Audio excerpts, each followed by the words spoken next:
중국 동포와 옛 소련 동포들을 외면했던 현행 제외동포법에 대해서 사실상 위헌 결정이 내려졌습니다. 전체 20여만 영주권자의 80%, 13만 동포 영주권자의 96%가 중국인인 이유. 불법 체류자였던 이들이 어느 날 갑자기 제외동포가 되고 그리고 영주권자가 된다. 이 영상은 1990년대부터 현재까지의 비자 제도와 제외동포 시스템을 통해 대한민국 이민 정책이 어떻게 무너졌는지를 추적한다. 조선족이 대한민국 동포로 합류한 이야기, 그리고 조선족이 아닌 자들도 동포로 둔갑하는 이야기를 다룬다. 그간 대한민국에 벌어진 일들의 뼈대가 되는 내용이며 앞으로의 우리가 할 얘기의 뼈대가 되는 이야기이기 때문에 복잡하고 어렵더라도 부디 끝까지 시청을 부탁한다. 이 영상은 우리 자랑스러운 회원들과 함께 공동조사한 내용의 일부이다. 그분들 헌신과 참여에 언제나 마음 깊이 감사하고 있으며 이분들을 응원 바란다. 조선족은 대한민국의 동포가 아니었다. 이것은 혐오의 표현이 아니다. 조선족이 동포가 된 것은 불과 2000년 초반이다. 1980년대 대한민국은 국적을 취득했던 자만이 동포로 인정됐다. 그래서 당시 제외 동포의 숫자는 중국 및 구소련원을 제외한 200만여 명으로 집계되었다. 1988년 민족 자존과 통일 번영을 위한 특별 선언 이후 과거 침략국 입장으로 단절되었던 북한, 중국, 소련 등 공산권 국가들과의 문호 개방이 이루어졌다. 이때 제외 동포 수는 중국과 구소련원을 포함해서 200만 명에서 400만 명으로 증가한다. 하지만 이 당시에는 법적 기준이 명확하지 않았기에 정리되지 않은 숫자였다. 그로부터 10년 후인 1998년 김대중 대통령은 동포와 국민을 동등한 입장으로 하겠다는 뜻을 천명하며 제외동포 특별법을 추진한다.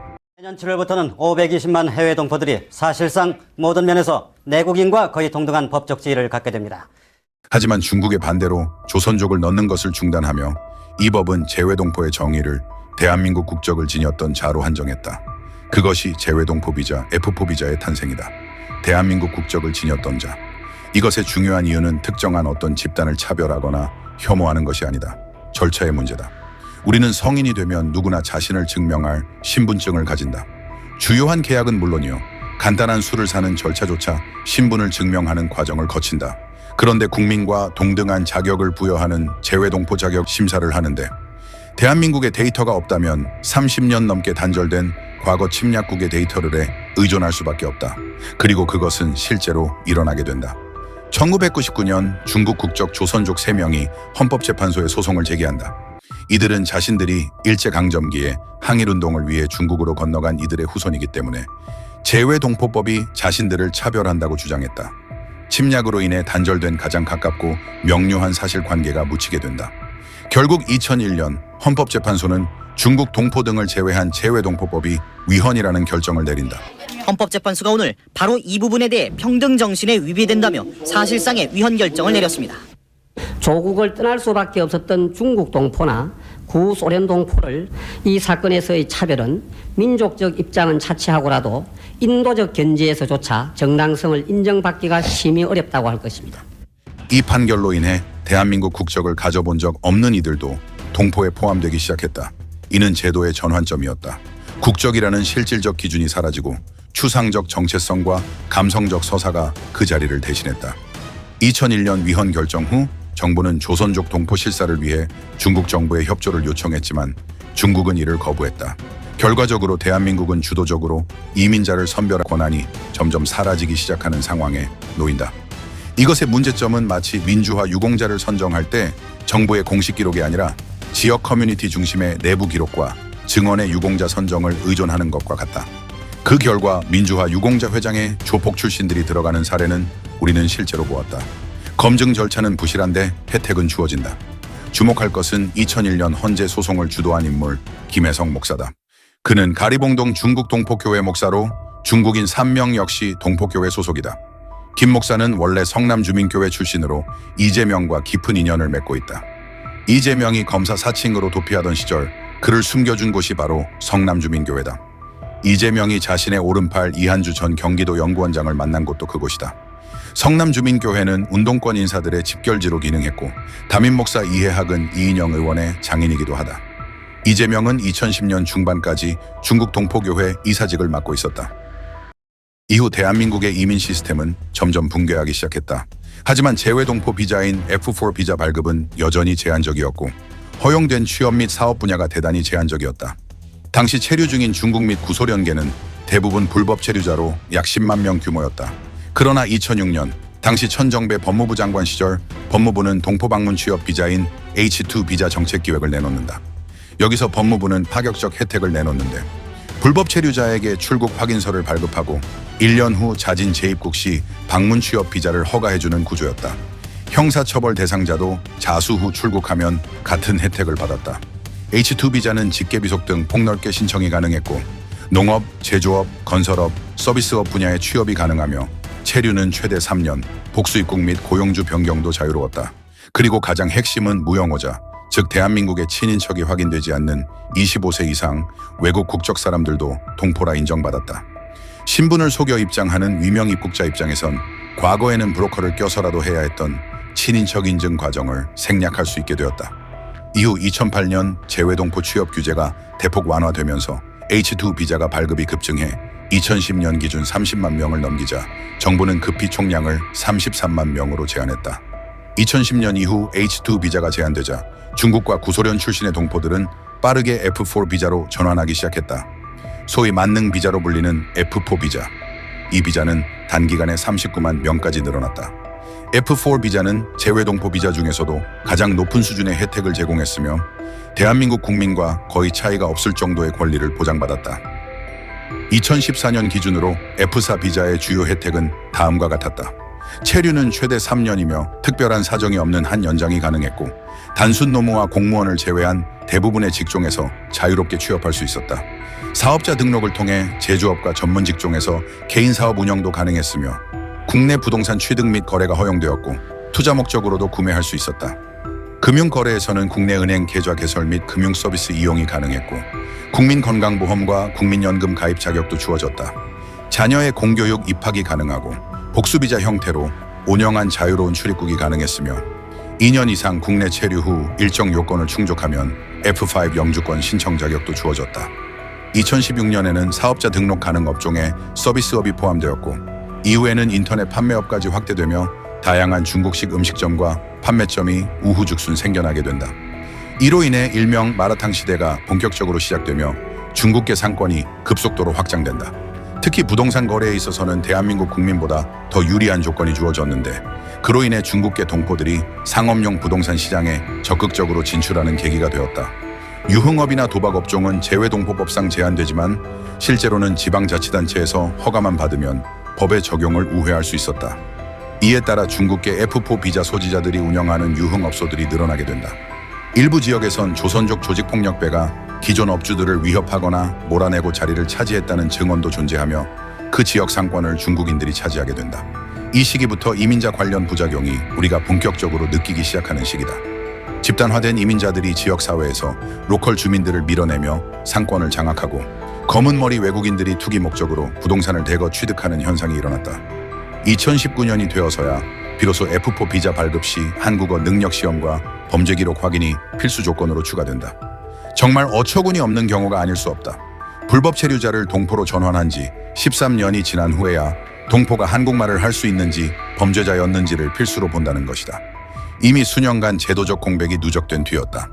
이어지는 F5 영주권 제도, 특히 동포 영주권은 사실상 중국인 전용 프리패스의 구조로 짜여져 있다. 20만 영주권자의 80%, 13만 동포 영주권자 중 96%가 중국인 출신인 것이 이것을 증명한다. 도대체 왜 이런 일이 일어나는 것일까? F4 비자로 2년 이상 체류한 경우 생계 유지 능력 중 하나만 충족하면 F5 신청이 가능했고 주요 요건 중에는 연간 소득이 GAA 이상, 연금 수령액이 GAA 이상, 순자산이 통계청 기준 평균 이상 등등 다양한 조건이 있다. 대체로 달성하기 굉장히 어려운 축에 속한다. 그런데 그 중에서 유독 눈에 띄는 조건이 존재한다. 재산세 50만 원 이상 납부. 이는 부동산 3억 5천만 원에서 4억 원 정도만 보유해도 충족되며 상대적으로 높은 문턱 없이 영주권을 취득할 수 있는 구조다. 이게 왜 중국인 재외동포에게 유리한가?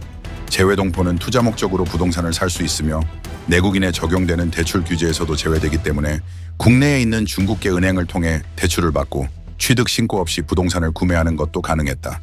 이는 곧 중국인만이 이용 가능한 영주권 프리패스 구조를 만들어냈고 대한민국 부동산 시장과 정주 시스템에 심각한 영향을 끼쳤다.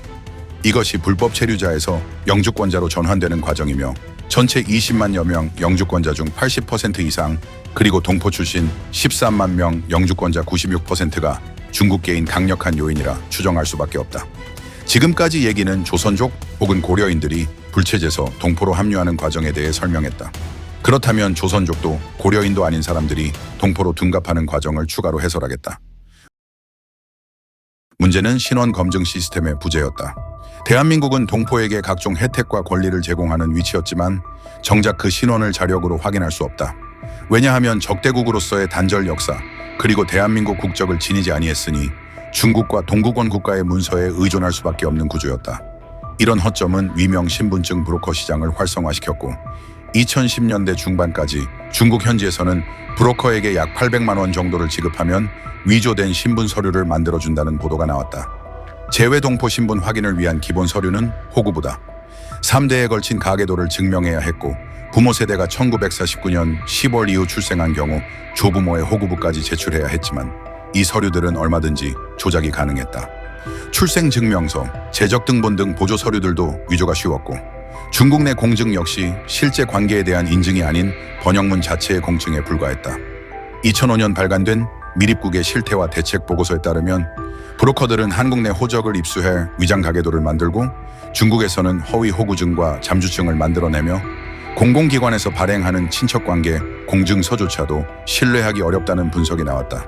잠주증은 중국의 주민등록증에 해당하는 서류로 당시 북경에서는 510 위안을 내면 위조 가능했으며 이 외에도 재직증명서나 세금 납부 확인서도 적은 돈으로 위조가 가능했다. 조선족 비자 신청자들은 브로커가 만든 가계도를 가지고 중국 공증처에 가서 영문 번역 공증을 받아 제출했지만 이 공증은 번역에 대한 것이지 관계 증명에 대한 것이 아니었기에 실질적 검증은 이루어지지 않았다. 초청장을 작성하는 사람 역시 실제 가족이 아니라 알 선업자나 지인이 작성하는 경우가 많았고 이에 따라 진짜 동포와 가짜 동포를 구분하는 것이 거의 불가능해졌다. 2021년 매일신문 기사에 따르면 중국과 파키스탄 등 일부 국가 국민들은 위조 인적 사항으로 정식 여권을 발급받아 입국하는 경우가 있었으며 중국에서는 뇌물을 통해 공공기관에서 가짜 신분으로 정식 여권을 발급받는 일이 실제로 벌어졌다는 점이 지적되었다. 대한민국 정부가 이를 사실상 확인할 방법이 없었다. 이민 시스템에 주권이 없다. 2023년 말 한국과 중국은 아티스포유라는 국제 전자확인 시스템을 체결하며 검증 체계를 강화했지만 수십 년간 브로커가 기승을 부린 중국의 현실을 고려할 때 이 시스템 하나로 모든 것이 해결된다고 보긴 어렵다. 조금 우스운 말이겠지만 중국이란 국가의 인증을 우리가 믿을 수 있느냐라는 얘기로 귀결될 수밖에 없다. 2023년에는 고려인 위장 브로커 조직이 적발되었는데 이는 내부 검증 시스템이 아닌 외부 제보에 의해 수사에 밝혀낸 사례다. 결국 대한민국은 혜택을 제공하는 국가임에도 불구하고 신원 검증과 기준 설정에서 스스로의 주권을 잃은 상태로 이민 시스템이 근본적으로 흔들리고 있음을 보여주고 있다. 이는 단순한 제도 개선의 문제가 아니라 국가의 정체성과 법치 그리고 주권의 문제다. 민족과 동포 얼마든지 우리는 넓은 마음을 품을 수 있다. 그러나 그것이 절차를 붕괴시켜도 되는 것은 아니다. 대한민국 시스템을 이런 식으로 만들어도 되는 것은 아니다. 우리가 지금 마주한 현실은 수십 년 전 한 번의 제도적 허용이 얼마나 큰 파장을 일으킬 수 있는지를 보여주는 명백한 사례다. 마지막으로 대한민국에서 화교는 구분이 필요한 개념이다. 왜냐하면 화교에는 오랫동안 적응하며 살아온 사람들도 포함되어 있기 때문이다. 그들도 대다수 중국인들을 싫어한다. 그런 사람들을 싸잡아 분리된 집단을 우리가 억지로 합치게 만드는 우를 범해선 안 된다. 명확한 학습과 구분, 그것이 아니라 그저 이슈 목소리에 따라갈 뿐이라면 우린 지난 20년이 그랬듯 누군가 원하는 대로 계속 끌려갈 뿐이다.